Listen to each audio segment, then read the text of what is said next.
Magandang araw po sa ating lahat. Ako po'y aawit ng papuri sa Diyos. Ang aawitin ko po ay kaligtasan. Sa awiting ito mga kaibigan, mga kapatid, tinatanong po tayo kung saan ba tayo nabubuhay, sa Diyos ba o sa pansarili lamang? Saan ka patungo? Sa impyerno ba o sa langit ba? Nawa po ay pakinggan po natin ang mensahe ng awiting ito, no? Napakaganda po, talagang kaligtasan ang kaniyang ipinaparating na mensahe po ng akin pong aawitin. Okay? Pakinggan niyo po, napakaganda po ng mensahe nito.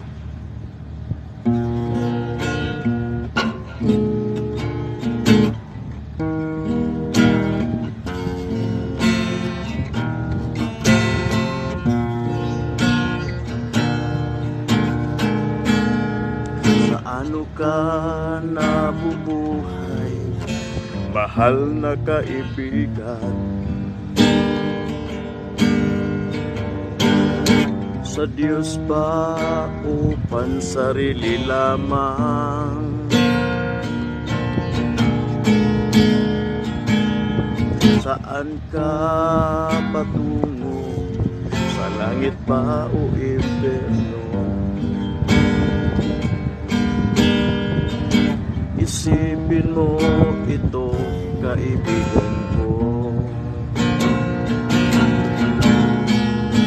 Ngayon ang araw ng kaligtasan mo, kaibigan ko.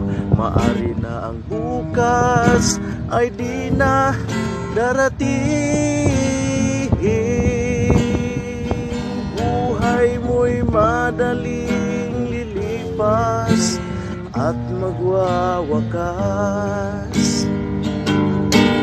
Kaligtasan ay nasa Diyos lamang. Ika'y naging tao, mahal na kaibigan, upang maglingkod sa Diyos lamang. Si Kristo lamang ang daan patungo sa kaligtasan. Makamtan ang buhay na walang hanggan. Ngayon ang araw ng kaligtasan mo, kaibigan ko. Maari na ang bukas ay di na darating. Buhay mo'y madaling lilipas at magwawakas. Kaligtasan ay nasa Diyos lamang. Magpasya ka ngayon habang may panahon, alin lang ay bawiin mo ngayon. Huwag kang magpaliban, huwag kang mag-alinlangan. Si Kristo ay iyong sampalataya.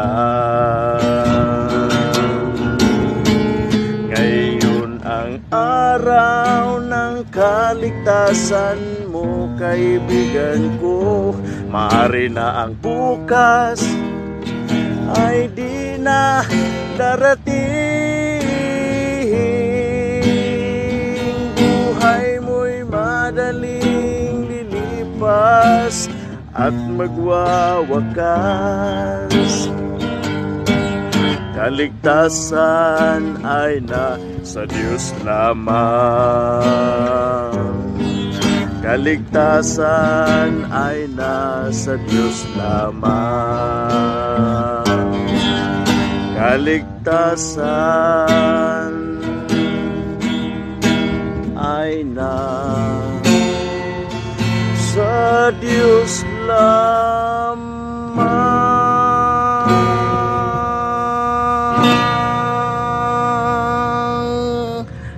Amen! Okay, salamat po. Ang kaligtasan ay nasa Diyos lamang. Kaya pag atin pong sinampalatayan si Kristo na ating Diyos, na ating tagapagligtas, no? Pagkatapos maligtas ay tayo po'y mamumuhay na kung saan pamumuhay na may kabanalan. Amen! Okay, tandaan natin, sabi po sa John chapter 14 verse 6, sabi po ng salita ng Diyos na sabi ni Kristo, I am the way, the truth, and the life. No man cometh unto the Father but by me. Kaya hindi po relihiyon ang makapagligtas, kundi si Kristo po. Ang lahat ng sumampalataya sa Kanya, ang lahat ng manalig sa Kanya ay may buhay na walang hanggan. Salamat po. Sa Diyos po ang kapurihan. Glory to God.